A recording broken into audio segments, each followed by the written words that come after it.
Disney's Animal Kingdom, both the fourth and newest theme park to open at Walt Disney World. When this thing opened on Earth Day 1998, it set out with the most ambitious and lofty goals ever for a Disney theme park. Not only, of course, did it want to provide a great theme park experience, but it also wanted to lead the way when it came to conservation and environmentalism. And, well, they succeeded in at least one of those two things. Okay, maybe that's a bit harsh. I mean, Animal Kingdom is a good park, but I am a little bit concerned about its future. You see, for most of recorded history, Animal Kingdom has been in a constant battle with Disney's Hollywood Studios, which for most of this time period was known as Disney MGM Studios.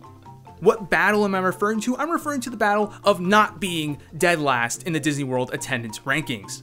By the late 2000s, the newness of both of these parks had completely worn off, and neither park had really gotten much in the way of new additions.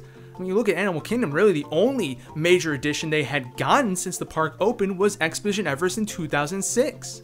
Combine this with the fact that neither of these parks had a whole lot of opening day attractions, and really both parks didn't really feel like full day parks or worth spending the same kind of money that you would spend to go to Epcot and Magic Kingdom, which were much more complete parks at the time. So it's no wonder then that these two parks would swap places year after year for which one was the least attended. That is until 2017 with the opening of Pandora, the World of Avatar at Animal Kingdom. The first major expansion in Animal Kingdom's history, nearly 2 decades after the park's initial opening.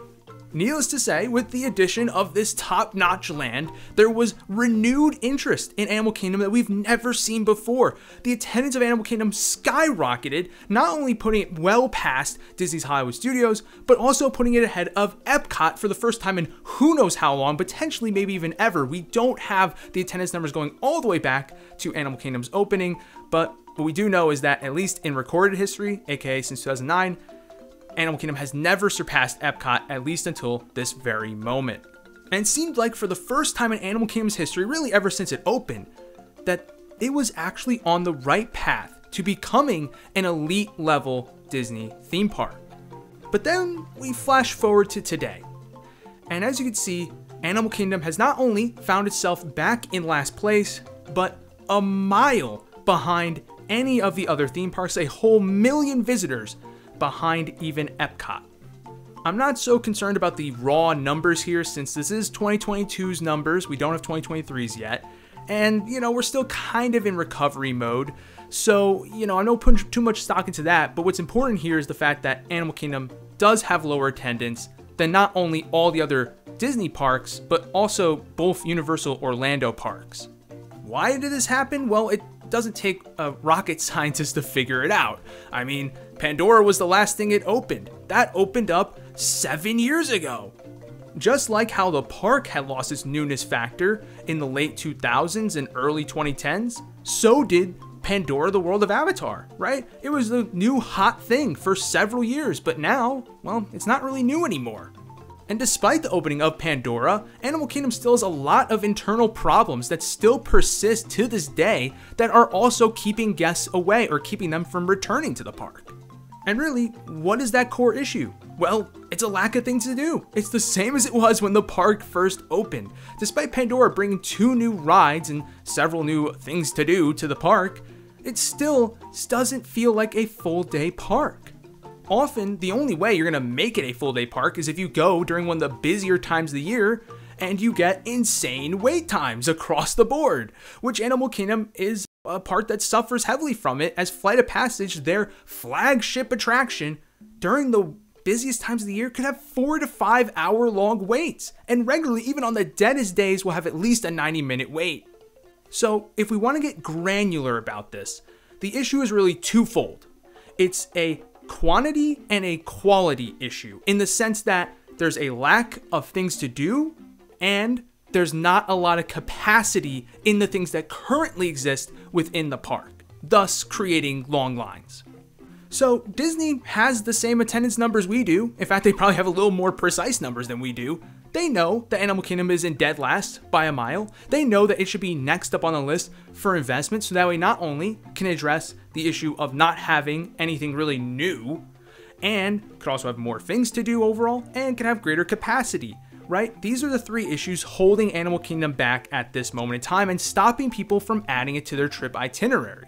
And don't worry, folks, Disney has gotten wise. They have been talking about investing in Animal Kingdom for years. They're so excited about it. It's like the only thing they talk about. Every single year at D23 for the Disney Parks Update panel, they will get up on stage and they will proudly say, "We are getting rid of Dinoland USA."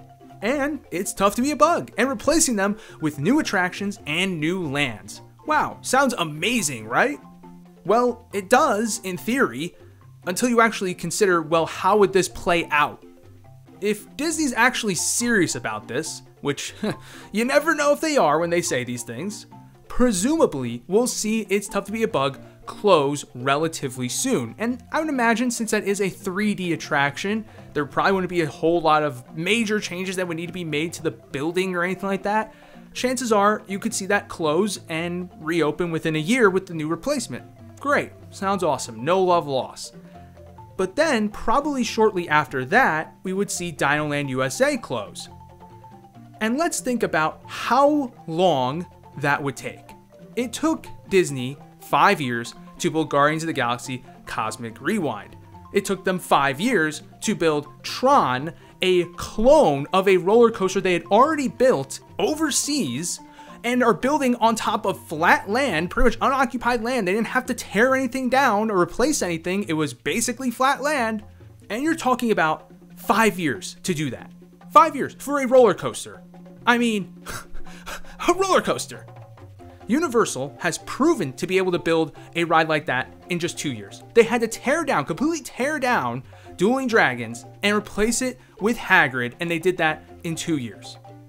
Now, to be fair, both Tron and Guardians of the Galaxy were being built during COVID. They certainly were delayed because of that. Hagrid didn't have to go through the same thing.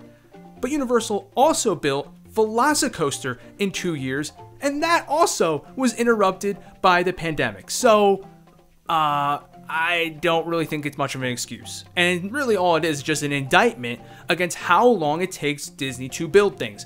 For one reason or another, there's several theories out there why it takes them so long to build things. Who knows? But the fact of the matter is, it takes them a long time to get things done. It just is what it is.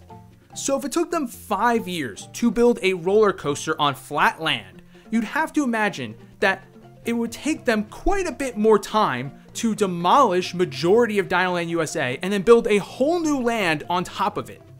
But you know what? I'm feeling generous today. So how about we just assume that it's only gonna take them 3 to 5 years, right? Let's say they get their act together a little bit. Let's say that because they're not dealing with the pandemic, they can build a little bit faster. Okay, let's say it takes them 3 to 5 years to turn Dinoland USA from what it is now into the new land that they are presumably planning. We have no idea what it is because they come up with a different idea every single year, but whatever, okay? It takes them 3 to 5 years to come out with the replacement. Great. Let me ask you a question. What happens to Animal Kingdom in those 3 to 5 years while Dinoland is closed? And we were already talking about guests leaving the park and choosing not to go there on their trips because of several factors that we laid out earlier. Fact of the matter is, those problems are not only not being resolved in this time period, but also would just be worse because with Dinosaur closed, as well as the other attractions in Dino Land, the capacity of the park would be worse. There'd be less things to do. And even though the replacement for It's Tough to Be a Bug would presumably be out, because it's a 3D show, I don't really think it's going to pull a ton of guests into the park as far as addressing the newness factor. So let me turn to you. I mean, would you go to Animal Kingdom during this time period? I mean, Disney's banking on you doing so. If you don't, Animal Kingdom is basically being put on a pedestal. It's being sacrificed for 3 to 5 years. They're basically putting it out of commission if people don't show up. Listen, I like Animal Kingdom a lot. It's actually my second favorite Disney World park as it currently stands today. But if they close Dinoland for 3 to 5 years, I could not bring myself to pay the amount of money they're asking for right now to go to Animal Kingdom, especially when you consider that at the time this is going on, Epic Universe is going to be open.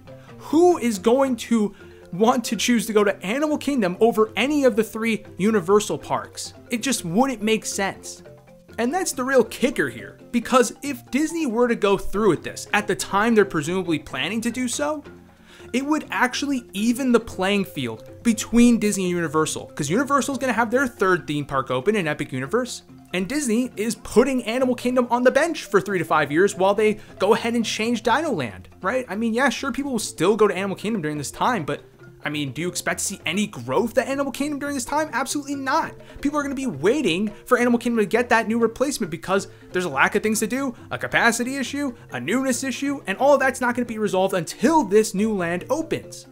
Meaning, when you boil it down and you look at both of these resorts based on their full-day parks, guess what? Universal has 3 full-day parks and Disney has 3 full-day parks. And all of a sudden, that conversation about where do you spend majority of your trip, where do you put the week-long trip into, all of a sudden, these 2 resorts for the first time ever are on an even playing field. And the fact of the matter is, Universal is going to have a brand new theme park in their deck of cards, while Disney's got 3 aging parks that haven't gotten anything new in ages as their offerings to combat against that. So basically, this is where we're at. Animal Kingdom needs investment to improve and to get people to come back to the park and add it to their trip itinerary. But replacing Dinoland USA and having that shuttered for 3 to 5 years is just going to hurt Disney in the short term. Sure, when that replacement opens up, people will come back to Animal Kingdom in droves like they did when Pandora opened. But you're basically taking it off the table for several years while you get that done. Not only sacrificing attendance at Animal Kingdom, but also sacrificing attendance at the resort as a whole over to Universal. And this is why I don't understand the plan to replace Dinoland USA. Clearly, Disney has had Animal Kingdom at the top of their mind for years now, right? Based on all the amount of time they spent talking about investing in Animal Kingdom. But why is the only plan you have to replace something in the park when you have so much open land surrounding the park? We just talked about a lack of things to do, a lack of capacity. These are the 2 core issues. Why in the world would you not add to the park? Why would you not build a brand new land on unoccupied space? It makes no sense. Yes, Dinoland is outdated. Yes, it is dilapidated. Yes, it needs to eventually go and be replaced. But given where the park is at today, you cannot afford to close that land. You are leading that lamb to slaughter if you do that. The solution here is obvious, it's easy, it's simple. I mean, you brag about it all the time. You got land the size of San Francisco in Orlando. I mean, it's not like you're gonna run out of land if you start expanding into these areas. Like, oh no, we don't wanna start expanding into these areas because we don't wanna waste our land, for future expansions. No, you're never gonna come close to ever using all this land. There is no worry or fear there. The only reason why Disney does not want to do a true expansion and instead they want to replace is because that would mean adding more rides, more attractions, more shows overall for the park, which in turn would increase operating expense and would also in turn result in you hiring more cast members to run that new part of the park, meaning that your payroll would also go up. So that's the reason why Disney want to do it, because it would actually cost them more money to do that than it would to replace Dinoland and just put something new there. But this is what Disney executives are incapable of understanding, is that yes, on paper, expanding and building a new land there instead of replacing existing land would cost you more money.